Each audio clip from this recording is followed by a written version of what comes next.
Hello and welcome to Undercommon Taste. This is a podcast where we create and discuss homebrew content for tabletop RPGs. As the length of conflict continues, the opposing forces will start to resemble each other. I'm Ian Woodworth, and I'm joined by my co-host James Daly. Today, we are taking a little break from our trip through the Outer Plains while we work on doing research for our next batch of episodes, and decided to present a little bit more of my homebrew material. One of the podcasts that I listen to, The Goblin's Corner, Matt and Eric over there have been lamenting for a few episodes now that we really need a Dragoon class. And it just so happened that years ago, I made a Dragoon class, and I've been working on it and editing it and fiddling with it and getting it to where I feel comfortable with it. And I think I've finally gotten it to a point where I'm ready to show it to the world. Yeah, this has been an interesting evolution. So Ian has shown me this class off and on as he's tinkered with it over time. And when it first started, it was a 3.5 playable class. And so, again, we skipped the Dark Ages, and so he's creating a new class, but he's also taking his original ideas and porting them over to 5th edition as well. And I have to say, it's looking really solid right now. I liked how this has developed over time. Yeah, it's gone through a bunch of different iterations, and I think that I've finally managed to cut enough of the fluff from it to make it a solidly actually playable class. So you talk about cutting the fluff off this Dragoon, and all I can think of is like some young dragon wormling with feather down almost, and now it's got its first molt and it's stepping through into, closer to adulthood. And yeah, I'm a geek. I have birds if you can't hear them in the background, so I'm totally aware of fluff. It's like that one, there's this one Reddit post that's been floating around for forever about different quote-unquote terrible D&D character ideas, and one of them being a dragonborn who walks around trying to convince everyone that he's an Aarakocra who has a skin condition that made all of his feathers fall out. I absolutely love that post, and yes. That's exactly what I think of when you say that. Yeah, so just to give a little bit of a primer on where I'm approaching this from, this is definitively based on the Dragoon class from Final Fantasy. This is the very nimble, high maneuverability fighter with the spear that jumps up in the air and smacks things. And, just goes and pogo sticks his enemies. Versus, the Dragoon from, say, something like StarCraft, which I would absolutely love, which would be a giant mechanical thing, which would be kind of a cool construct to make. Or even like a historical Dragoon, which would be like a mounted rifleman almost, almost like a conquistador, which would also be a great class to make for D&D. And now I'm going to have to try to put some thought into that. Yeah, I mean, they are roughly equivalent to one another. The Dragoon being the soldier from the British Empire and the conquistadors being definitively Spanish. Well, that means that the Dragoons were just wrong. No, it just means that they have to wear red. That too. But the way that I approached Dragoons, this all started many, many moons ago, back when the Firefox extension Stumble Upon was still a thing. As an aside, I miss Stumble Upon. I miss it so much. I found so many cool things because of Stumble Upon. Yeah, that was a great little place to find rabbit holes.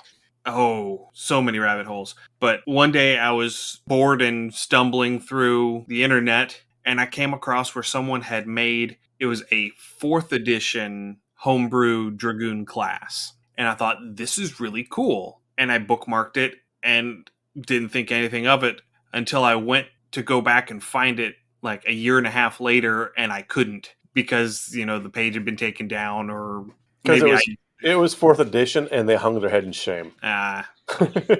So that particular one also had, as part of it, one of the early mechanics that I used, which is tying the Dragoon to a dragon wormling, kind of like an animal companion. And like I said, I started off with that mechanic, and I tried everything in my power to shoehorn that in, to make it work. And ultimately, I decided to ditch it because it just didn't work the way I wanted it to. I could not make it actually fit the way I wanted it to. Mechanics would be hard right now, particularly with 5th edition, because the Rangers and their companions have I mean, people flatly saying that it's very lackluster. It doesn't work terribly well. This leaves a lot of your rangers to be kind of underwhelming and underpowered. And maybe if they revise that in 5th edition, or, us being a homebrew podcast, maybe that's something we can visit in the future. But yeah, your animal companions right now are not really a viable thing so much in 5th edition. It's a lot of extra bookkeeping for very little benefit, really. Yeah, you get so much more mechanical advantage from, say, even just a conjure woodland beasts spell than you do from having an actual animal companion. And they did address that a bit whenever Tasha's came out with their whole revised ranger class that they did in there. And it is better. I still don't really care for it, but then again, the ranger was never really my class. I never gravitated towards that sort of character, so Right. I'm No, I totally get that. I mean, I am sure there is a personality link to what kind of classes or D&D things you can go, and I'm sure there's been psychology papers of all kinds written down because those psychology geeks are playing some tabletop games as much as anyone else. And that in itself could be a fascinating research. But yeah, Ranger's never been one of my favorite classes either. So again, it's kind of nothing we're super familiar with. But again, that animal companion, I really think that the Rangers are still underwhelming and definitely need to be addressed. I'm glad they addressed them to a point, but there's still a lot of room for improvement. Yeah, and that's definitely a conversation for another episode. We're not here to talk about the Ranger today, so let's just go ahead and move on a little bit past that. But originally, the Wormling, it was intended to act more like a wizard's or warlock's familiar than it was a ranger's beast companion. Which, whenever you're talking about something that ends up getting as much power and as many hit points as a dragon wormling does, that balance just goes out the window. And then on top of all of that, there was a mechanic for what happens to a dragoon if their wormling dies. And there's a whole big table involved with all of that. And that was something that I had hard-boiled into the mechanics, that you have to have a more robust and more high survival companion in order to pull that off. And I just could not get the balance right. And so I ultimately decided to just cut it entirely. And so what we have here is something that a lot of people, and you'll find it from podcasts like ours and stuff that we sometimes make, to anything online, because there's a ton of stuff online, to your buddy wants to bring you a homebrew class. And the class can be truly inspired and have some great potential. But if the mechanics and the balance don't fit, ultimately it's just not going to work right, and as you put it on the table and play it, it's going to slowly start falling apart, or it's going to be so overpowered that nobody else is going to be able to have any kind of fun. And so that's kind of some of the stuff we're going to address in this podcast this week as well. Yeah, that is something that I do notice a lot with a lot of the homebrew stuff that gets posted online. A lot of it is, it's a class that somebody went and got all excited and put everything together. And I truly am inspired by these people because they are throwing all of their creative juices into this document. But a lot of the times it's something that still needs to be pared down. It still needs to be condensed and distilled and made into a more cohesive unit. You can tell that they had all of these great ideas and they just wanted to throw all of their great ideas into this class because they're just so cool and they're just so hyped about the whole concept of it. But you really have to take the time to step back and look at the whole picture, look at the whole class in its entirety, and decide, okay, I can prune this bit off here and I can prune that bit off there, and narrow the focus of it a little bit. Right. The menu can look amazing, but you only get to pick two sides. Yes, that's a pretty good analogy there. So let's go ahead and bring out this Dragoon here and show us what you got with it. And we can talk about what we had to change or parse back or peel back. But let's see what we're dealing with for the start. Okay, just before we get into it really, I wanted to talk a little bit about how, because this is something that I have created, I have tailored for my homebrew world, this is something that I need to discuss a little bit of the lore behind it in order to understand the mechanics that I go into later on. Okay, that's fair. So the Dragoons as a whole are a martial order that has been organized by a coalition of metallic dragons. There's been a long, almost Cold War going on between the metallic and chromatic dragons in my world since time immemorial. And the metallic dragons have finally come to the decision that we need to change our strategy if we want to get anything more than just a stalemate out of this. And so what they have decided to do is they have decided to add front to the war to try and win the war by attrition. And what they're doing is whenever someone slays a chromatic dragon that has a clutch, so that has eggs that they can collect, what they're doing is they're taking these eggs back to their chapter houses, and they are training these very specialized soldiers to imprint to these wormlings as they hatch. And through this whole sort of psychic link that they get with this wormling, they are basically trying to overcome the chromatic dragon's evil tendencies with nurture versus nature. So in this case, they are fully embracing the philosophy that the hand that rocks the cradle is the hand that rules the world. Yes, absolutely. And this is still a fairly new concept. This is still something that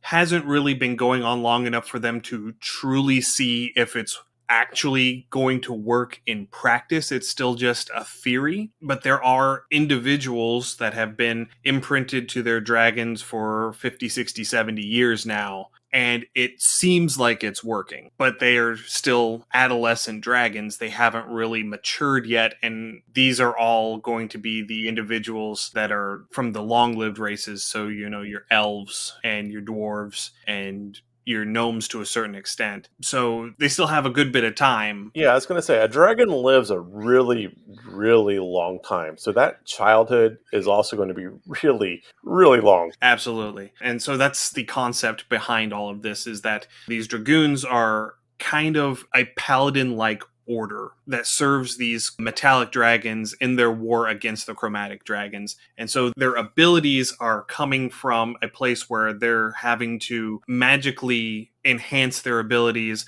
almost like a warlock would in order to be more capable to combat other dragons. And that gives me some ideas that I might bring up later, because talking about that familiar, we're having some issues that might give us some options to help work that in. If you wanted to try to go, like I said, I like the class now as it's fairly solid, but I might have an idea or two. Okay. Yeah, we'll definitely leave the floor open for discussion. So let's go ahead and get started into this. The Dragoons started off fully on the skeleton of the fighter class. And I, after a while, came to the realization that adding the base fighter abilities on top of everything that they're getting as Dragoon class abilities was just too much. Oh yeah, that would be... I mean, giving them all of the stuff that they were getting plus Second Wind and Action Surge by themselves was just too much. Yeah, that gets super beefy. And again, that comes back to that balance issue. And while the fighters are fundamentally a very malleable class, they leave themselves open to having a bunch of archetypes or subtypes beneath them.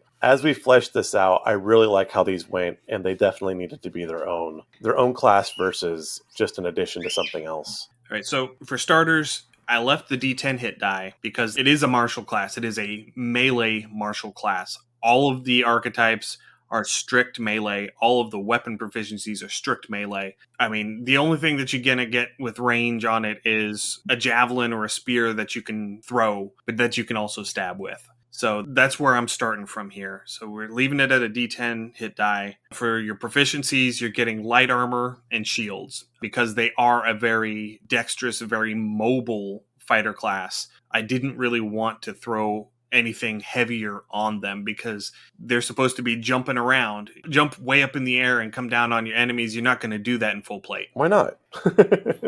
No, yeah, that makes sense too. And again, I like this too. This is a good consideration. It does limit them a bit, but it also helps balance out that heavier hit die they do have. Again, a medium armor, you could almost argue for a medium armor at some points, maybe later, but I do like that you did parse it back. So they are going to be in and out. These are almost like a skirmisher unit more than a tank or kind of like a big beefy unit. This isn't necessarily a meat shield. Yeah, these aren't going to be able to soak a hit like a fighter or a barbarian or a paladin will. They'll almost function kind of almost like a swashbuckling rogue would, where again, your goal is to come in from far, engage, and then step back if possible. Yeah, absolutely. And as we get into the different archetypes, the different specializations that you get, some of these comments that you're making are going to come in, because there is one of the archetypes that is a more defensive one that actually does gain proficiency with medium armor. There are some that get the ability to disengage. There's some that get the ability that if they make an attack on somebody, they get to move away, and that creature that they attacked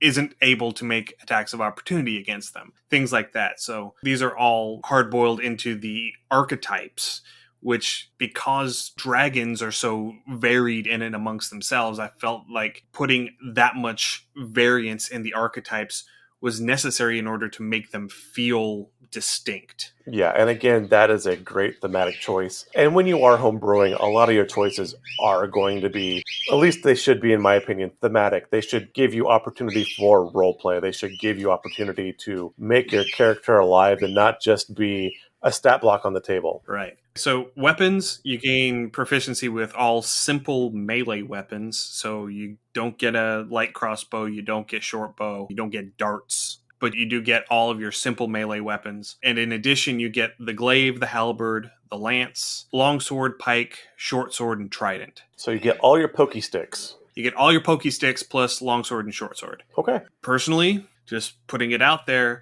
the only reason why they're getting longsword and short sword proficiencies is because the Dragoon in Final Fantasy 2/4 gets swords. Fair enough.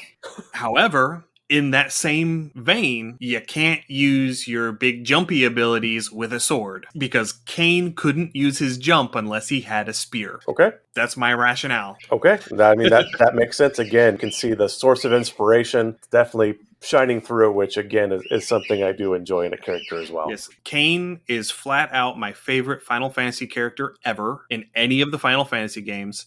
I am not entertaining commentary at this time.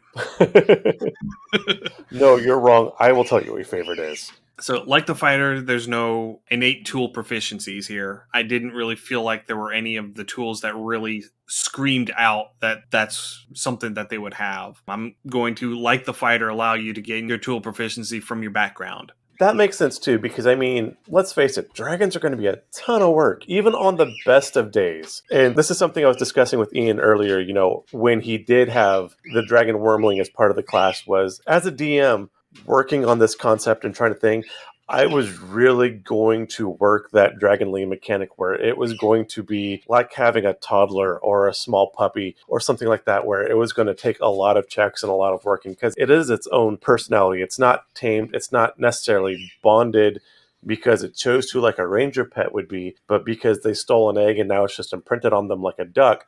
But yet it's still a chromatic dragon, so it's going to have all of these innate desires and personality and things behind it anyway. And they are taking these efforts to train and try to mold these dragons to something else. That is a huge input in time. You're not really going to have time to train with tools. Yeah, and whenever you bring that up, it would have been a lot more like a toddler than a puppy, because dragons are sentient. Right. They're not just smart the way that dogs are smart. They are smart the way that people are smart. And depending on your take on dragons, if you want to go with the straight traditional D&D take, dragons are substantially more intelligent than people. Yes.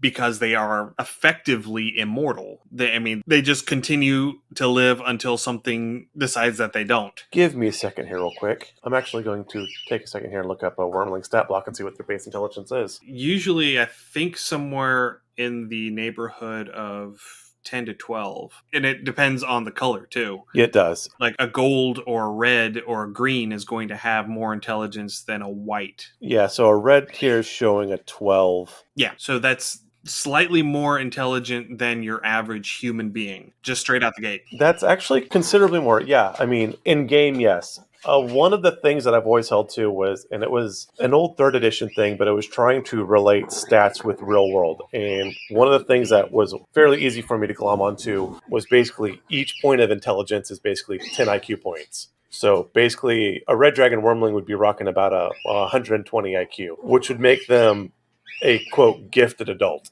Yeah, absolutely. Because you'd be one standard deviation above normal. Right. That is definitely something that played into my decision. The other one being the size of a dragon wormling, because the wormling itself is usually a medium-sized creature. Right. And just the way I wanted to have it versus the way that it actually exists mechanically, they didn't Exactly. mesh up. And that's the thing. Again, you had mentioned you wanted it more like a familiar than an actual beast. And so, yeah, you're starting to take up more space and things like that. So, absolutely. But anyway, that's why we don't have tool proficiencies. Too much work.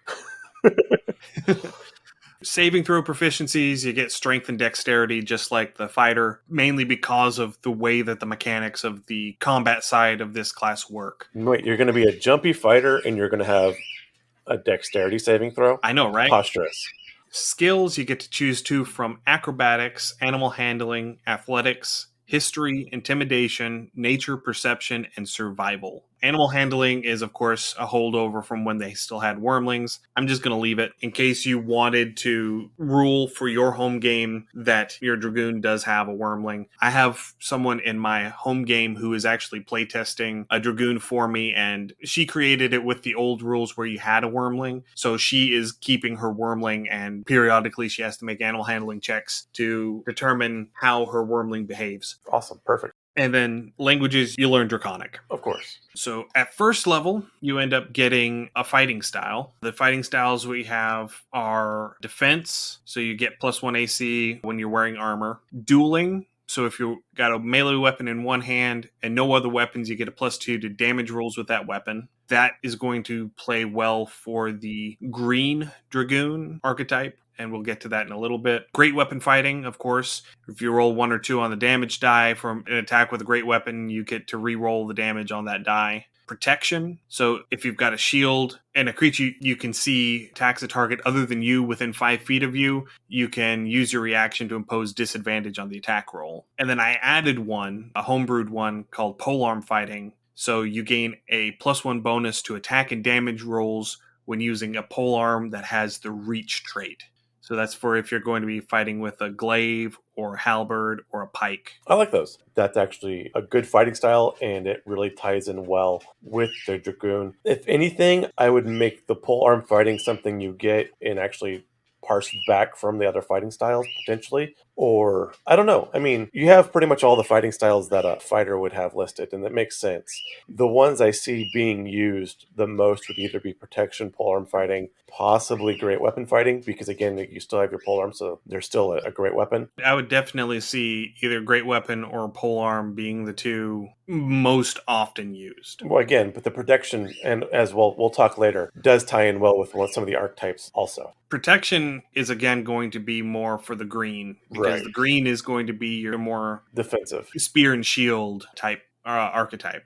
Yeah, but I wanted to leave those other ones in there in case somebody wanted to do something a little bit different with that. Okay. All right, so another thing that you get at first level is Draconic Leap. So basically, this is giving you a standing long jump of 20 feet and a standing high jump of 10 feet. The same as what the Bullywug gets as a Rachel ability. Ian and his frogs. He loves his frogs. Well, it was one of those things where I didn't realize that it was already a mechanical thing in 5th edition. I was trying to figure out the wording for it and trying to figure out how I was going to make it work. And then whenever I came across the Bullywug in the 5th edition monster manual, and that was just, this is the mechanical thing that they do. I was like, oh, yeah, that makes sense. We'll just bloop, drop that in here. Yeah, no, and it works out really well. I just like giving you bedtime because you really like your amphibian creatures. Bullywugs are cool, man. They're kind of cool.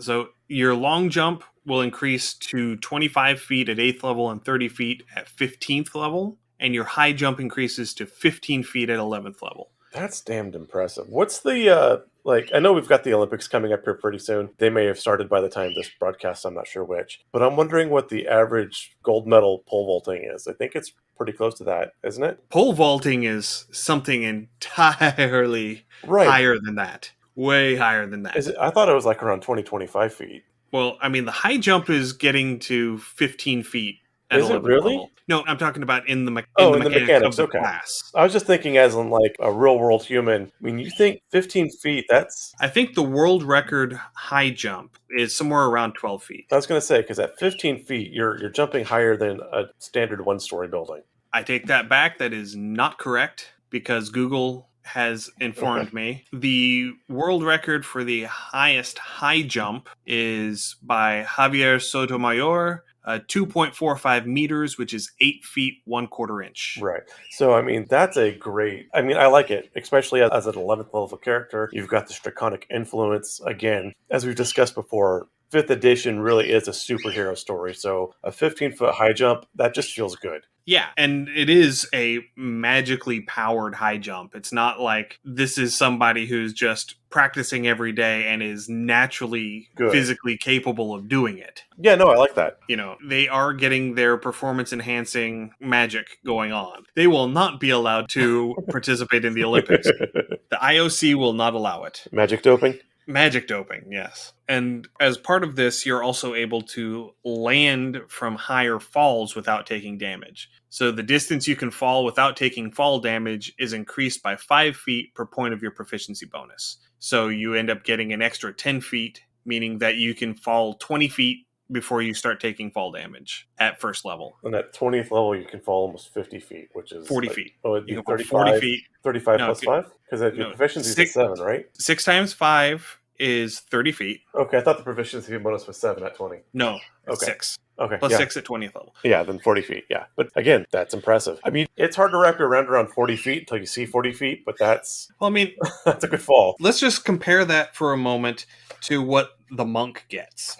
Because the monk gets something that's even crazier than that. A slow fall. You can use your reaction when you fall to reduce any falling damage you take by an amount equal to 5 times your monk level. So a 20th level monk can just drop 100 points of fall damage off. That's fall damage. Right. No, and again, no complaints. I was just, like I said, it's neat. I just like... And again, when you start dealing with like how far you can jump or how much you can lift or the intelligence of creatures, I really, for my own sake, love putting a real world side by side so you kind of have an idea of what these characters are actually doing. Again, it makes the characters more relatable for me. Definitely adds a lot of flavor text in my own mind as I'm playing on the table. And the caveat that I have on this is you don't get the benefit of the extra fall range if you're incapacitated or unconscious, or if you're falling as a result of a failed saving throw. So if somebody stuns you and pushes you off a cliff, you're still going to take your normal full fall damage because you can't catch yourself. Right, and that's totally acceptable. And because with the jumps, if you miss with the attack, and I'm going to get to that in a minute, actually, let's just go ahead and go into the Leaping Strike because that is the iconic ability that you get at first level. This is what a Dragoon do. This is what makes the Dragoon special. Yeah. So as an action, you can take a long jump, jumping up to your maximum height if able, and make a single weapon attack. If the attack hits, you deal an additional 1d4 force damage per 5 feet you jump. You use either the height or the distance jump, whichever is greater. If your attack misses, you must succeed on a dexterity saving throw with a DC equal to 5 plus the height of the jump, or take bludgeoning damage equal to half the distance fallen in feet. So you can tell that when Ian's coming up with this concept, one, he really liked Final Fantasy, and he was watching a lot of those Crouching Tiger, Hidden Dragon, a lot of the high wire flying sword fighting movies from back in the early 2000s. So that I wanted to have it boiled in that if you miss, there is a consequence because you are jumping at superhuman ability. So if you botch it, it's going to hurt. Absolutely. Especially early on, whenever you're still theoretically learning your abilities as you're using them. And so whenever you use the ability, you have to end your jump within 5 feet of your target. And you can't use the ability if there is a hostile creature within 5 feet of you. So you can't use this ability to jump out of harm's way. And if you're up in somebody's face, you can't just jump up in the air and come back down on top of them. Right.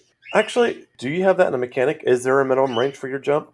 I mean, I know you said you could jump up to your maximum height and all that, but like, if you've got someone right on top of you, are you just going to like try to flat foot jump over him to the next guy and leapfrog him, or? You can jump over a creature, provided that you can see the creature that you're trying to hit beyond the creature you're jumping over. Okay. And you have enough clearance between that creature's head and the ceiling, if there's a ceiling. Gotcha. I'd almost want to add it to where, like, you can't start a jump attack if there's someone within 5 feet, or maybe if someone takes an attack of opportunity, then you do the attack with disadvantage. I literally just said you cannot use this ability if there's a hostile creature within 5 feet of you. Okay, I missed that. I apologize. I have the derp today. Of course, you have to travel in a straight line from the point you're jumping from to your target in order to use the ability. You can't go around corners or anything. You can't curve your bullets. You can't curve your bullets. You get to do that later. Oh, okay. Well, never mind. Yeah. You get to use magic to curve your bullets later, but as of right now, you can't do that yet. And you have to have a polearm equipped using both hands to use the ability. So you can't use it with a spear and a shield. You can't use it with a sword. You have to use a polearm equipped in both hands. So, in pure Final Fantasy fashion, this is going to be a very flamboyant character. And again, almost like your. I almost get the same feel again as your swashbuckler rogue. Again, you're going to have probably like the long, flowy robes or a cloak or something like that. You're probably going to have long hair. You're going to have a bunch of streamers hanging off your polearm. Again, this is going to be a very showy display when you do it, which is kind of cool. Again, thematic can be fun at the table. All right. Moving along, the next ability is called Valorous Defiance. This is playing into the whole audacity of the Dragoon class, the whole high risk, high reward fighting style that you get with the Dragoon. And this is also, I took Second Wind out and I took Action Surge out. This is to sort of replace Second Wind in something that fits a little bit more thematically. So starting at second level, you learn to harness your adrenaline when charging into dangerous situations. When you make a leaping strike or a Dragoon Charge attack against a creature, and there are no allies within 10 feet of you when you land, you gain temporary hit points equal to 1d10 plus your Dragoon level. Once you use this ability, you can't use it again until you finish a short or long rest. So that gives you a little bit more padding whenever you're charging in by yourself to help offset a little bit of your squish from being in light armor in melee. Yeah, that makes sense. Again, if you're jumping into, a whole patch of goblins or kobolds or something like that, those little knives start adding up really fast if they hit. So I kind of like this. One thing you don't have listed on this, though, is how long do your temporary hit points last? They last until you finish a short or long rest. Okay, because I know some things that give you, like, they last for like an hour or like 5 minutes, or I know a lot of temporary hit points has a set time. Right, and you're right, I do need to add that in. The thought is that you're charging into the thick of it. Those temporary hit points are probably going to be gone before the fight is done. Probably. Not guaranteed, so I do need to add that duration in. All right, so at third level, you get to choose your archetype. As I was saying, this was originally tied to the ongoing war in my world between the chromatic and metallic dragons, and you are going to imprint to a chromatic wormling. So there are 5 archetypes, and each one is tied to one of the 5 chromatic dragon colors. So you got black, blue, green, red, and white. I like this a lot, and this is really where the Dragoon starts taking shape for me. As I said before, a specific polearm skirmishing fighter is fairly inspired. You don't see that a whole lot in D&D just by itself. That's great, but now you start being able to kind of flavor and customize your character. I really, really like this aspect of the character. It's a lot of fun. For me, some of my favorite games, looking at you, Blizzard and WoW, really broke the games as they parsed back the amount that you could individualize your character. So this was thrown in, and this gives you a lot of options. So your subclasses have subclasses almost. I really like that a lot. It's a fun option. So that way everything doesn't feel the same. So on top of that, the color that you pick is going to determine a damage type for what I'm calling chromatic affinity, which is the other ability that you get at third level. So the color of your dragon determines the damage type of your chromatic affinity. So you get your first rank of chromatic affinity for free at third level. And whenever you level up and get an ability score improvement, you can choose to spend it to buy another rank of your chromatic affinity instead of improving an attribute or buying a feat.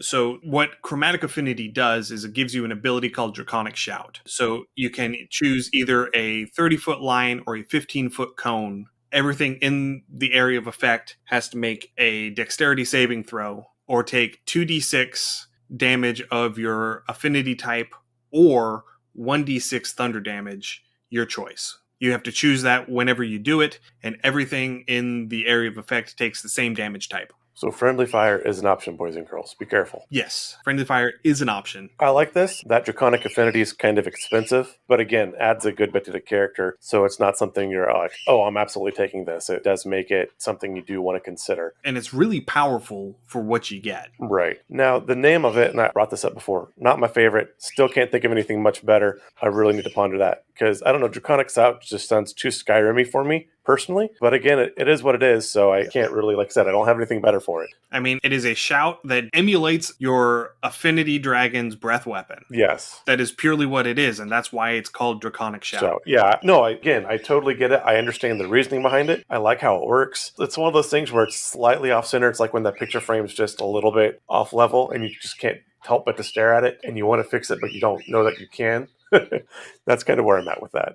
And so whenever you buy additional ranks in your chromatic affinity, the base damage for your shout increases by 2d6 for your elemental side and 1d6 for your thunder side as you progress. So the higher your rank, the more damage your shout does. And you can shout once per short to long rest. It functions the same way that the Dragonborn's natural breath weapon does, which is you can use it once per short to long rest. And again, looking at the two, that makes perfect sense as this class are trying to literally bond emotionally or metaphysically with a dragon so they can make it chromatic or make it metallic versus chromatic. The Dragonborn obviously have Draconic heritage, and so I like that those lines are starting to blur a little bit. It almost reminds me of, in 3rd edition, you had, what was the name of the class? It was a subclass, Red Dragon Disciple, there we go, that bards and sorcerers had draconic blood, and so they started developing these draconic traits, kind of along those same lines, which I really enjoy. Yeah. So in addition to getting the extra damage whenever you buy another rank of chromatic affinity, you also get another little cherry on top. So at rank 2, whenever you use your Leaping Strike or Dragoon Charge ability, you can use your bonus action to add 1d6 damage of your elemental type per rank to the attack. Because you don't really have a whole lot that you get to use your bonus action for as a Dragoon, if you hit, you can just blow your bonus action to attack this damage on the same way that a Paladin would attach a Smite with a spell slot. And it's specifically with the Leaping Strike or Dragoon Charge, so you can't do this on just a basic melee attack. Rank 3, the damage die for your shout increases from a d6 to a d8. So your damage ends up becoming d8s instead of d6s. I like it. Starting at rank 3, you get 6d8 for your elemental or 3d8 for your thunder, which I think puts it on par with Thunder Wave, which is a 2nd level spell. Okay. At rank 4, you get to choose either your Leaping Strike or your Dragoon Charge, and whenever you hit with it, you get 2d6 elemental damage per rank of affinity as opposed to 1d6. So this allows you to specialize depending on whether you're using your Leaping Strike or your Dragoon Charge more often. So this would basically give you an extra 8d6 at rank 4, and so that would be the 16th level? Well, because I'm adding the extra ASIs in that the fighter gets, Okay. Theoretically you could get that at 12th level if you didn't improve any of your actual attributes and you didn't buy any feats. Right. So that was what I was going to bring up, is that does seem like a lot, but then again, you're not getting any feats, and at 4th level, you've given up pretty much 8 ability score points, which is a lot of ability score points. Yes. So again, this does wind up working out. And that's why I went with the fighter spread for ASIs. Yeah. Because otherwise you get 5 ASIs, and then you would be expected to spend 4 of them to max out your chromatic affinity, and that gives you 1 left over to actually buy a feat or improve your ability scores or any of that. Right. So by leaving 3 left over, if you buy all 4, that gives you a little bit more wiggle room, a little bit more incentive to look at other stuff. Yes. And then at rank 5, when you deal elemental damage as a bonus action after hitting a creature with your Leaping Strike or Dragoon Charge, you get to choose one or the other, probably the same one that you chose at rank 4, because that's the one that you're going to be using. You also deal half of that damage to all other creatures within 10 feet except yourself. These creatures can make a dexterity saving throw to take no damage. So I like this again, friendly fire is a thing, which it seems like, I don't know, Wizards tried to back a little bit away from some friendly fire stuff in 5th edition. So again, I like that, you're not going to use this ability if like your party's swarming something and you're going to jump it on top of it. So you do have to be mindful of where everybody on the table is. So anytime you have to consider your surroundings and stuff like that, I think that's generally a good option for a character class. So yeah, great. Yeah, and I actually wanted rank 5 to have a little bit of a drawback to make people second guess whether or not they wanted it. Because then you look at, okay, do I want to buy up to rank 5 of my chromatic affinity and have 3 ASIs left over to improve my attributes or to buy feats? Or do I want to just stop at rank 4, not get that extra 2d8 damage on my shout, and have an extra ASI to use for a feat or an ability score? Yeah, because I mean, really, if you got that 5th one, you get the extra 2d8 for your shout, and then you also would get an extra 2d6 on your attacks, too, from 4th rank. Right. So, yeah, But this doesn't give you the option of whether or not you're going to splash damage. Exactly. If you use your bonus action to throw elemental damage, You splash it is going to splash. just like Shamu. There is no option. It's all or nothing. Right. And so I like that. That is a good extra cost to put into for consideration because, like I said, that does ramp up really fast. All right, so as I've already mentioned, ASIs, we're following the standard fighter pattern of 4, 6, 8, 12, 14, 16, 19. Perfect. At 5th level, you get your extra attack, so you can attack twice per turn using the attack action. Instead of doing the fighter thing where you get a 3rd one at 11th level and a 4th one at 20th level, I altered that a little bit where you get a 3rd one at 15th level and that's it. Because they are a martial class, they are getting in and fighting. And so this also adds an element of, do I want to attack this guy 3 times, or do I want to use my special ability and only get 1 attack, but potentially deal a whole lot more damage? Right. So again, that's great too. And going back to something we've talked about a lot, we haven't talked about in a while, but the difference between a wide board and a tall board. So this gives you options for both. If you got that big baddie that you just need to hammer and take out real fast, that's an option. If you're getting swarmed by a bunch of smaller monsters, this also gives you an option for that. So it does make the character very versatile. Yeah. Right. The next ability is Dragoon Charge, and I've mentioned this a couple of times because I had to include it in abilities that you got before this one because those abilities are going to affect this one. So starting at 9th level, you get to use your action to perform a Dragoon Charge, which is basically you are taking your tall jump and you're making it horizontal, so you're just jumping straight forward. So you can dash forward in a straight line and make a single melee attack against a target creature attempting to hit them with extra oomph. This is pretty much your Falcon Punch from Smash Brothers. Yes. This is what the Flash does. Yes, absolutely. So the maximum distance you can travel is 10 feet plus 5 feet per point of strength modifier, with a minimum of your standing long jump distance. So at this level, your minimum max range, if that makes any sense, is 25 feet, because that is what your standing long jump distance is. Okay. Because you get that first improvement at level 8 and you get this at level 9. So you can automatically jump out to 25 feet regardless of your strength modifier. But if you have a higher strength mod, you can jump further than that. The minimum distance that you have to go in order to use it is 10 feet. So you have to get at least 10 feet of distance with your charge in order to be able to use it. And I like that. That makes sense. The same as, the charger feat. So in order to get the advantages of the charger feat, you have to be able to move at least 10 feet towards the target that you're going to attack before you attack it. You got to build up some momentum. Yes. So you cannot use this ability if an object more than 2.5 feet tall or a small or larger creature is in the path of the charge. So you have to have a clear path to charge through. Okay. Otherwise, you're tripping on a kobold. Yeah, pretty much. So if you hit the target at the end with your attack, it takes an extra 2d4 force damage per 5 feet you traveled. So this could get pretty big if you have the opportunity to cover a lot of ground early on. But once you've closed the distance, you're not going to get that bonus again for a while. And if you miss, then you have to make a dex save, 12 plus 1 per 5 feet traveled, or take bludgeoning damage equal to half the distance in feet, and land prone in the space where you were going to land. And if that happens, you provoke an attack of opportunity from your target. Okay. So it is a bigger risk, bigger reward than Leaping Strike, because it deals twice as much force damage on a hit. But if you miss and you fail your saving throw, then you're prone and they get to attack you with an attack of opportunity, which will be at advantage because you're prone. Exactly. Everyone's going to ruffle stomp you at that point. Yeah. That's the Simpsons.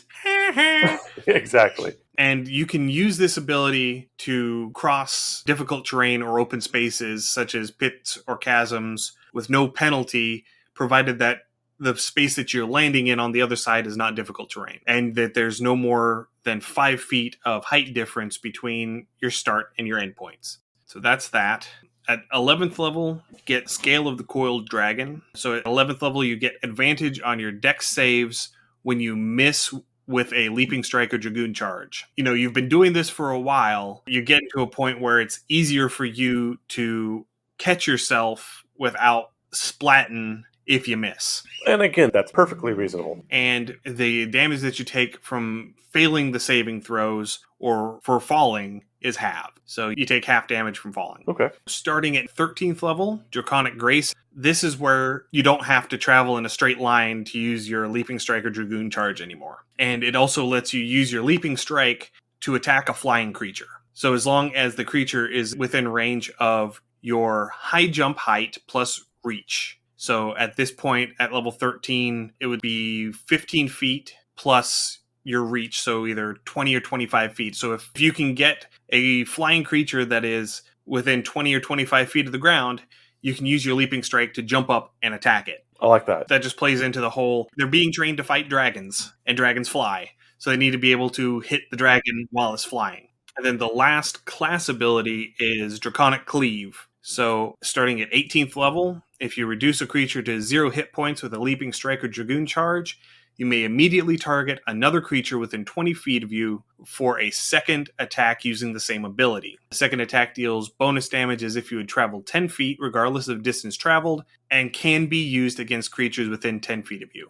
All right, so that should be within 5 feet of you, because normally you can't use Leaping Strike if there's something within 5 feet of you. And I mean, at 18th level, that seems reasonable. Yes. All right, so that's all the base stuff. It's been a while getting here, but that's all the base stuff. Now, do you want to hear my suggestion now, or do you want to hear it at the end of everything? Because like I said, I think I may have figured out a weird way we can get the dragon with you. And I may have also found the answer to the Draconic Shout question I've been having. So, again, this would be up to you, and we'd have to balance out the mechanics. But instead of Draconic Shout, call it Draconic Projection. And with that, you can either use it like the breath weapon, or you can summon a spiritual essence of your dragon with hit points equal to what your Draconic would be. So like your 2d6 or whatever. And that would act like a wizard or a sorcerer's familiar that could attack 1d4 of its affinity type. So like a red dragon would use fire damage on a touch, acid, poison, lightning. But this way you could choose to either use it as a breath weapon, line out, go, or you could summon the essence of your dragon from wherever it is, and it would follow you around as a familiar with a low hit point pool, still able to do some damage. I'm really not sure, because I don't want to have another body on the board. Okay. If that makes sense. That does make sense. That was my main complaint with how I was doing it before, because I didn't want to have another thing in initiative order. Gotcha. Okay. I didn't want another body on the board. I didn't want to affect the action economy with the dragon. Or you could use any command you gave, the essence would be your bonus action, and it would be like the cleric spiritual weapon. But then there would be just like a ranger pet, and I didn't want them to be ranger pets. Okay, that's perfectly okay. That works. I mean, it's a good idea, but I've already considered that. And okay, I wasn't sure if you'd considered that or not. Okay. All right, so going into the archetypes. First one is the black. Black dragons are swamp-dwelling dragons. They are ambush predators, and so the black dragoon is very ambush sort of class. They draw a lot of parallels with the rogue on a combat side, particularly the assassin rogue. They don't do those things as well as the assassin rogue, but it is pulled in as part of the archetype. So starting off, you get one ability at 3rd level when you take it, and then the rest of them are at 7, 11, 17, and 20. So with the black, starting at 3rd level, you gain proficiency with stealth and get the ability to hide or disengage as a bonus action. And then with all the different dragoon types, you are unaffected by difficult terrain in the environment that your dragon would be native to. So black dragoons are unaffected by natural difficult terrain caused by swamps or similar environments. Moving on to level 7, if you start your turn successfully hidden, you get to deal an additional d6 of damage of your weapon's type whenever you hit a creature with your Leaping Strike or Dragoon Charge, and it is increased by 1d6 per rank of chromatic affinity you have. So it would top out at an extra 6d6 bonus damage. That's hitting hard. I like it. Well, as opposed to the rogue that gets 10d6 On the sneak attack. on their sneak attack. Yeah, no, I'm not... They can get every single round if they're... Right, no, I am not complaining. I am liking how that sounds. That would be very satisfying to land. Absolutely. At 11th level, Ambush Predator, you gain resistance to acid damage and a swim speed equal to your movement speed. While traveling through swamps or other similar environments, you can extend your ability to ignore natural difficult terrain to all creatures of your choice within 20 feet of you. And that ability is tacked onto the 11th level ability for all of them for their preferred environment. Just a little something to help with the exploration pillar of D&D, so that if you're having to hunt down this black dragon or you're having to hunt down some Yuan-Ti in the swamp, the Black Dragoon is going to be able to emanate this 20-foot aura that says, okay, as long as you're staying within 20 feet of me, you're not affected by the difficult terrain here. It makes it very easy to get through the swamp that way. Yeah, that makes perfect sense. At 17th level, you get Marine. So if you're hidden or underwater when you start your Leaping Strike or Dragoon Charge, the attack is treated as a critical hit if you hit your target. Just go ahead and name it what you really meant. Let's just go ahead and call it Frogman. Yeah.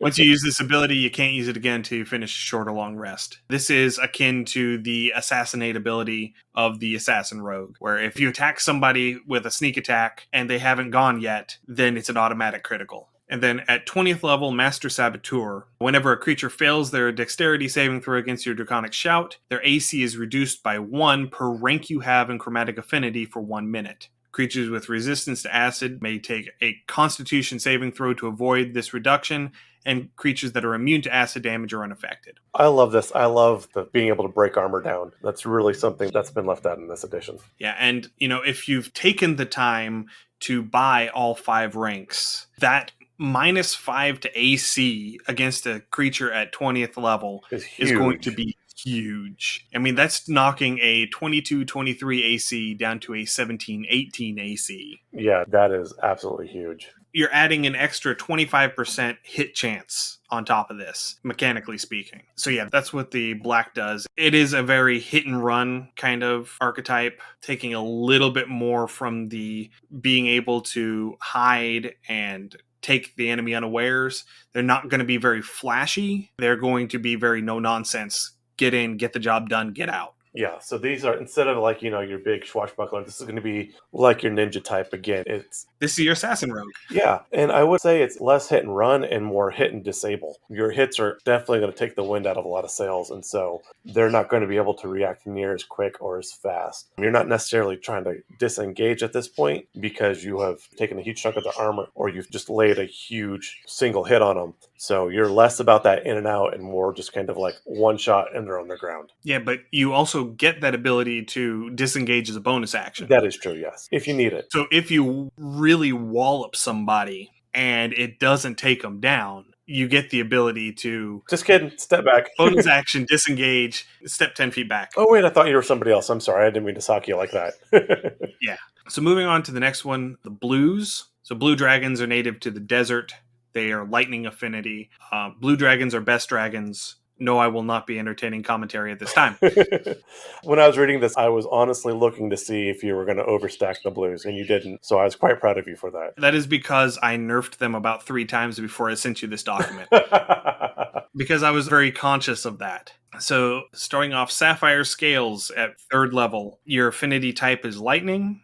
Starting at 3rd level, you gain proficiency with acrobatics, and your movement speed is increased by 5 feet while wearing light or no armor. And you are also unaffected by natural, difficult terrain while traveling through deserts or similar environments. At 7th level, you get Jumper, so you add an additional 5 feet of distance to your long and high jumps. That's it. But because the blues do focus very heavily on their leaping strike, that's extra damage. Yeah, I was going to say, those are going to stack with some of your abilities real fast. So, I mean, it doesn't need to be a lot because that gives you some extra dice on your attack rolls. So that's perfectly fine. Yeah, and blue dragoons are a cavalry equivalent. They are designed to be very mobile, to get in and hit hard and get out without a whole lot of risk to themselves. That is the feel that I'm going for with the blues. So at 11th level, you get Stormcaller. You gain resistance to lightning damage, and when you make a melee attack against a creature, that creature cannot make attacks of opportunity against you until the start of your next turn. And then, of course, the emanating your immunity to difficult terrain in deserts, 20 feet. Quicksand will not bother you. Well, most of your quicksand's in the swamp, so... I suppose. Quicksand is usually a result of supersaturated sand. So, but anyway, moving on. 17th level, you get Stormbringer. You get an additional 5 feet of movement while wearing light or no armor. And whenever you make a leaping strike, you may reduce your AC by an amount up to your dexterity modifier and increase your attack roll by an equal amount. If the attack hits, the damage die for your leaping strike's force damage is increased from a d4 to a d6. And this penalty lasts until the start of your next turn. So kind of a similar mechanic to the reckless attacks that a barbarian gets. Yeah, that's what I was thinking. Yeah, absolutely. But instead of advantage, you're taking your dexterity bonus away from your AC and adding it to your attack roll. Right. There was a feat in 3rd and 3.5 that was similar, except you would take points off of your 2-hit. I think it was called Powerful Strikes. And then you'd add it to your damage. So, like, you could take up the 5 power points attack. Yeah, power attack. That's right.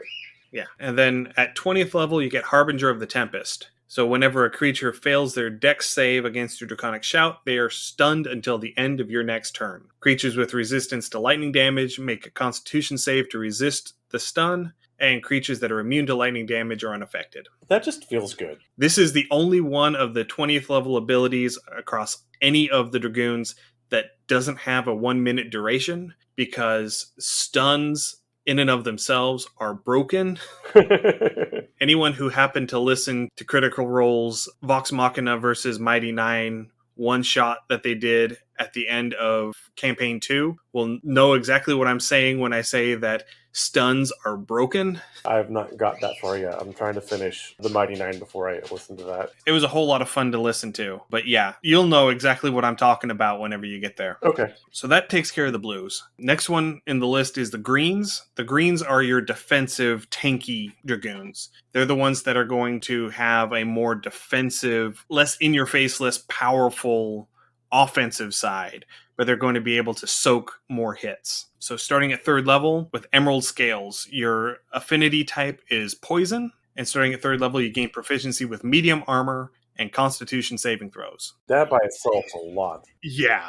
Like I said, they're tanky, they're beefy, and they're unaffected by forests, difficult terrain, because green dragons naturally inhabit forests. Level 7, Stalwart. You gain a second reaction per round. You can only use this reaction to make an attack of opportunity.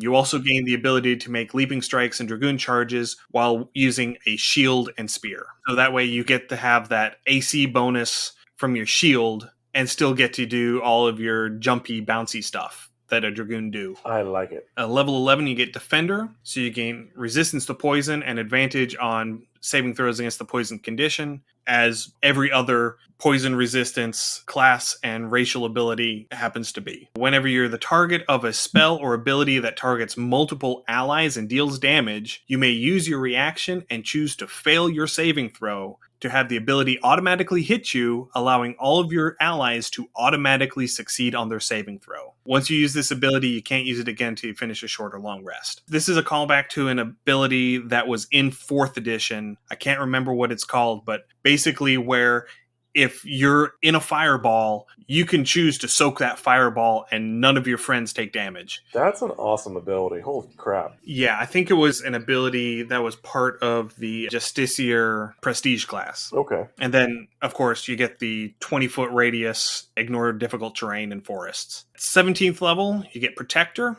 So whenever an ally within 20 feet of you is targeted by a melee attack, you may use your reaction to make a Dragoon Charge against the attacking creature. If your attack hits, the target becomes stunned until the end of their turn. So you're basically saying, no more turn for you. Your turn is over. Good day, sir. It is my turn now.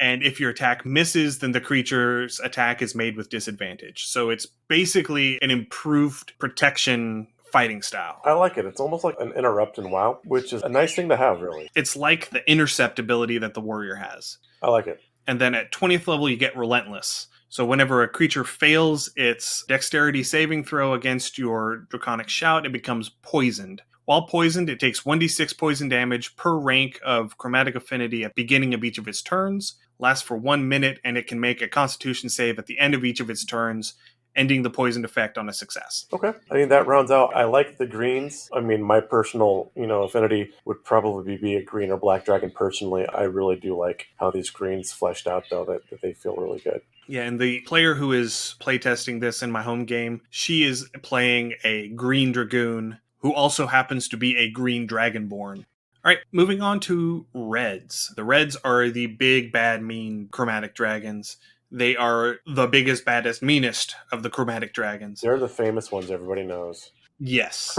And so the red Dragoons are the officers. They're the officer corps because red dragons are more powerful, so you're less likely to get red dragon eggs because they're harder to come by. And so because they are a more powerful dragon in and of themselves, they are given to the more powerful, more capable Dragoons in the order, so they're part of the command structure. So at 3rd level, you get ruby scales. Your affinity type is fire. You gain proficiency with the intimidation skill and may choose to use your strength attribute instead of your charisma when making intimidation skill checks. And you also are unaffected by natural terrain in mountains. Okay. At 7th level is sergeant. You can use your reaction to give an ally within 5 feet of you advantage on their next melee attack roll. All right. At 11th level is lieutenant. You gain resistance to fire. And when you use your Draconic Shout ability, all creatures of your choice who can see and hear you within 30 feet must succeed on a wisdom saving throw or become frightened of you for 1 minute. Any creatures within the area of effect of your Draconic Shout make this save with disadvantage. Plus the 20-foot aura ignore difficult terrain in mountains. Sounds reasonable. Yeah. 17th level is captain. You gain an additional 5 feet of reach with all of your polearm weapon attacks out to a maximum of 15 feet. That's fairly impressive. I like that. Covers a lot of map. That does cover a lot of map. You throw a sentinel on that. Oh, yeah. Sentinel and polearm master, where you can make your attack whenever they enter your threatened range. And then, you reduce their movement to 0 if you hit them. Yeah. Yeah, that is lockdown territory right there, Absolutely. sir. And because you get that at 17th level, by that point, you've earned the right to lock down the field. Absolutely. And then at 20th level is Spear Commander. So when a creature fails its dex save against your Draconic Shout, it becomes frightened of you and set on fire for 1 minute. Toasty. So this is, if you fail your saving throw against the shout, you just automatically become frightened. No save. If you succeed, you take half damage, and then you have to make the wisdom save to see if you become afraid at disadvantage. But you're not set on fire. Well, that's always a plus. So creatures frightened by your Draconic Shout must use the dash action to move as far away from you as possible on their turns, or the dodge action if they cannot move away from you. At the beginning of each of its turns, the creature takes 1d6 fire damage per rank of chromatic affinity. The creature may make a wisdom saving throw at the end of its turn if it cannot see you to end the frightened condition, and the flames can be extinguished if the creature or another creature within 5 feet of it uses its action to put out the flames. So it's fear that is specifically patterned after the turn undead. Yeah, I was going to say, I don't know if you did this with this in mind, but this red dragon, it feels quite a bit like our bugbear cleric we made when we did our first showcase. Yes. Which I love that character. So this red dragon has a lot of that feel where you kind of come in, you're commanding, you're affecting initiative orders and things like that. This would be a lot of fun on the table. Yeah. There's a hobgoblin. Yes, that's what it was. Hobgoblin, not bugbear. That's all right. It's been a hot minute since we've looked at that. Almost a full year. Almost. Yeah, we're going to have to get on that. And then the last of the Dragoon archetypes are the whites. White dragons are the smallest of the chromatic dragons. They're the most bestial. They've got the lowest intelligence score, and they're the most likely to act in a very primal, very savage manner. So the white dragoon has a lot of a barbarian feel to it, throwing in that extra oomph on all of their hits, making them very brutal, very vicious. So starting at 3rd level, your affinity type is cold. You gain proficiency with athletics, and you get to add your proficiency bonus to damage rolls made with two-handed polearms. So we're just doubling down on using these polearms for the Dragoon, making sure that we are taking full advantage of that proclivity that the Dragoons have. Right. And then they're also unaffected by natural difficult terrain and snow and ice. At 7th level, you get Rager. So whenever you hit a creature with a melee weapon attack using a two-handed polearm, you gain resistance to non-magical bludgeoning, piercing, and slashing damage until the start of your next turn. I like that. So yeah, that's playing into the rage mechanic that barbarians have, where they take half damage from non-magical sources while they're raging. Right. Now, this is definitely the type where you would jump into a middle of a giant melee of some sort of nothing. You're just like, okay. Oh yes, this is where you jump in and... A target-rich environment, as they call it. Yes, you leap into the target-rich environment and lay about you with abandon and vigor. At 11th level, you get Juggernaut. So you gain resistance to cold damage, and when you use your Dragoon Charge ability, you may charge through a number of occupied spaces equal to your strength modifier between your starting location and your target. Each creature whose space you pass through must succeed on a dexterity saving throw or take bludgeoning damage equal to your strength modifier plus your proficiency bonus. I have to say it. Holy shit balls. This is letting you let out your inner ludicrous. Get out the way. That's as far as we can go for copyright issues. Yes. And additionally, you get your 20-foot radius, ignore difficult terrain, and snow and ice. At 17th level, you get Frostbringer. So when you use your Dragoon Charge ability, you can take a penalty to your AC up to your Dex mod to add that much to your attack roll. And if it hits, the force damage from your Dragoon Charge increases from a D4 to a D6. And the AC penalty lasts until the start of your next turn. So at 17th level, you get Frostbringer. So when you make a Dragoon Charge, you can take a penalty to your AC up to your Dex modifier and add that much to your attack roll. And if the attack hits, the damage die on your force damage for your Dragoon Charge increases from D4s to D6s. And the penalty to your AC lasts until the start of your next turn. This is the equivalent of the Leaping Strike bonus that the blue Dragoon gets, just with the other ability with the Dragoon Charge, because I wanted the whites to take full advantage of this charge ability, this ability to just, dash through everything.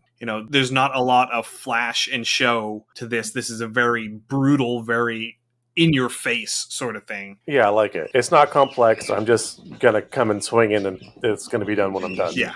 And then at 20th level, you get Master of the Frozen North. So when a creature fails its dex save against your Draconic Shout, it becomes restrained by a block of ice, which materializes around its leg. The ice lasts for 1 minute and has 20 hit points, an AC of 10, is immune to poison and psychic damage, and vulnerable to fire and bludgeoning damage. It's an ice cube. You're putting an ice cube around their feet. They can't go anywhere until the ice cube's gone. Frost Nova.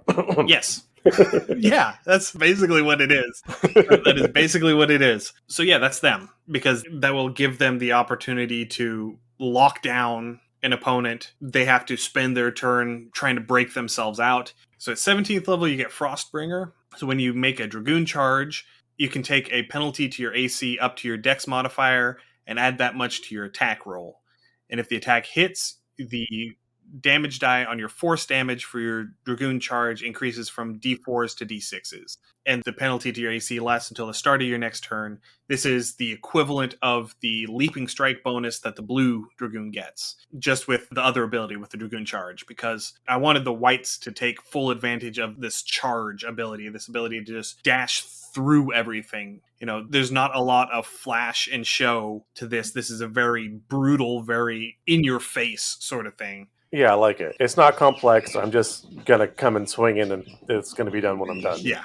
And then at 20th level, you get Master of the Frozen North. So when a creature fails its dex save against your Draconic Shout, it becomes restrained by a block of ice, which materializes around its legs. The ice lasts for 1 minute and has 20 hit points, an AC of 10, is immune to poison and psychic damage, and vulnerable to fire and bludgeoning damage. It's an ice cube. You're putting an ice cube around their feet. They can't go anywhere until the ice cube's gone. Frost Nova. Yes. Yeah, that's basically what it is. That is basically what it is. So yeah, that's them, because that will give them the opportunity to lock down an opponent. They have to spend their turn trying to break themselves out. 20 hit points, even at 20th level, can be 2 or 3 attacks in order to get that out. Yeah, I mean, depending on what they're swinging with, yeah, absolutely. So you do get them locked down and focused on something else for a turn, or they choose to ignore the fact that they're immobilized, and then you get the advantage of they're restrained, which means that attacks against them are made with advantage, and they automatically fail dex saves while they're restrained. Right. Now, this ice block, real quick, just to specify, is it just around their feet or is it around their entire body? Just around their feet. Okay. So, like, if they had a wizard, that would not affect their somatic components. Well, I think while you're restrained, you still make attacks with disadvantage. Let me just double check. Restrained, yes. Attack rolls against the creature have advantage, and the creature's attack rolls have disadvantage. Right, but what I was wondering is, like, if you have a sorcerer or a wizard or a cleric and they have somatic components, would that affect their spellcasting ability? If it is a spell that has a spell attack roll. Okay. I mean, if it's something... Just on the spell attack roll. Oh, sorry. If it's something that requires a save, no. Okay, I was wondering if they were frozen enough that it would limit their somatic ability, or you have to make a gesture. Because a lot of spells, if you're bound, you can't cast spells because somatic component. So I wasn't sure if your ice block would affect that or not. That would be something that would be a DM call. Okay. If they are restrained, which they are, then I would see that pretty solid argument for that. Okay. Because, I mean, you could lock down a caster real easy with that then, which, again, is kind of a great thing to have, particularly for that class. So. Yeah, and, you can do this in a 15-foot cone or a 30-foot line. So you can potentially get a whole bunch of people in a 15-foot cone. Absolutely. 30-foot line is a little bit less likely, but, I mean, you can still line it up to where you can get a decent application. Yeah, if you can catch a bunch of people like in a choke point or something like that, absolutely. Mm-hmm. Have them standing in a doorway with a hallway in front of them. Just take a ticket, please, and have them all line up for you. Or even if they're just crowding in and you just cone it. Yeah. Because now you have all of these restrained individuals right in front of the door. So the people behind them are going to have a whole lot of trouble trying to get through to you. Yeah, that's where you have your artificer drop a couple, alchemic blast potions. Or, Thunderwave or... Another cone breath weapon, since they're all frozen. Cone of cold. Let's just throw a cone of cold out there because... Well, that's what I'm saying. If you use that and then you have a black dragon dragoon, lined up, or even a red... Oh, yeah, because... they can't move. Any of the other dragoons, if you had another dragoon to use their shout, right? Because they're all going to be on disadvantage. Because they're all restrained, they would automatically fail their dexterity saving throw. Yeah. So the other dragoon's ability would automatically apply. Right. That's kind of where I was going with that. Yeah. So I wouldn't want to use it with a red because the fire would melt the ice. Melt the ice. But then they would be afraid and they would have to run away from you. So 6 of one, half a dozen the other. Yeah. Plus the fire damage, as it lingers would be good. But like I said, what I was really thinking is the black. So you get everybody frozen up in one chunk. You hit them with the black. So now their ACL drops by 5. Yeah. And then you just go in and you start wailing and you just mow them right over. And then at that point, that's whenever you come in with the blue and stun everybody for a round. Yeah, absolutely. And just get... So what we need is a party of dragoons. Yes. Yes, that is exactly what we need. And one cleric. No, that's why they make potions of healing. Okay, fair enough. So that's the class. That is the class and all of its archetypes. I really like how this has evolved over time. I think this has a lot of potential. It feels very well thought out. It feels balanced. I don't see anything glaring where it's like, that's too much or that's not enough. I'm really liking how this one turned out. Yeah, I'm really happy with the way that it has matured. Because I went back and I looked at version 1, which was the 3.5 edition one before I ported it over to 5th edition. And dear Lord, that thing was a giant clustered mess. And that's something that I've learned the more that I do this is learning how to kill my babies. Yeah. I have all of these cool ideas that I really want to do. And I'm like, okay, this is all cool, but I can only have 3 of them. And there's 8 of them. Right. So I need to figure out which 5 of them need to go. That's a thing. And from a creative writer standpoint or any kind of thing like that, that is also something, if you don't got a pressing deadline, is always something really good to do. Is finish what you're doing and then stick it in a cool, dry place and let it mature for a month. And then come back and look at it with fresh eyes. Yes. Absolutely. And that way you can kind of go through and see, because you will get hung up on an ability or an idea and you'll just fall in love with it. And again, a week later, it might not be the same thing. So if you can kind of disengage yourself from the project for a little while, you can look at it objectively. And that's always a really hard thing to do for any creator. So again, taking that small break is a huge tool to have. Yeah, and this one in particular, between my most recent revision, which was a couple of weeks before we recorded this podcast, and the previous revision was about 18 months, because one of my players in my home group is playing a Dragoon, and so I had to have it for her. But we missed 16 months because of the pandemic. Right. And so whenever we came back, that's whenever I decided to come back to it. And so all that time away from it gave me that distance that I needed to be able to make the hard calls and to kill my darlings and to, really pare it down to work better. Right. Yeah, but that's about it. So thank you everyone for listening today. I hope you enjoyed this class. If you have any comments or suggestions or ideas for future episodes, please send us an email at undercommontaste@gmail.com or send us a direct message through our Twitter account at UCT Homebrew. I'm still doing our Shakespearean Insult Page-a-Day calendar inspired RP prompts 6 days a week. They're going up on the Twitter account and then getting cross-posted to the Facebook and Instagram accounts at Undercommon Taste. We're also on Patreon, patreon.com/undercommontaste. If you want to help support the show financially, we would really appreciate you going over there and checking that out. And you can find our podcast wherever you listen to podcasts. As always, give us a rating and review. This helps increase our visibility so we can bring you more content. Thanks again for listening. Join us next week, and we'll see you then. Excellent. Happy gaming. Thank you for joining us for another episode of Undercommon Taste.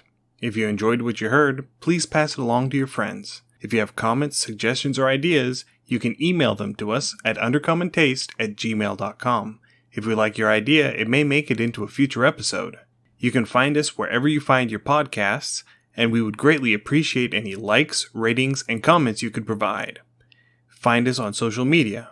We're at Undercommon Taste on Facebook, Instagram, and YouTube, and on Twitter at the handle @UCT Homebrew. If you would like to help support the show financially, please visit our Patreon page at patreon.com/undercommontaste. Our theme is Massacre Anne, written and performed by Mary Crowell and used with permission. You can find her online at marycrowell.bandcamp.com or on Patreon at patreon.com/Dr. Mary C. Crowell. Thanks again for listening, and stay safe. You'll hear from us again soon.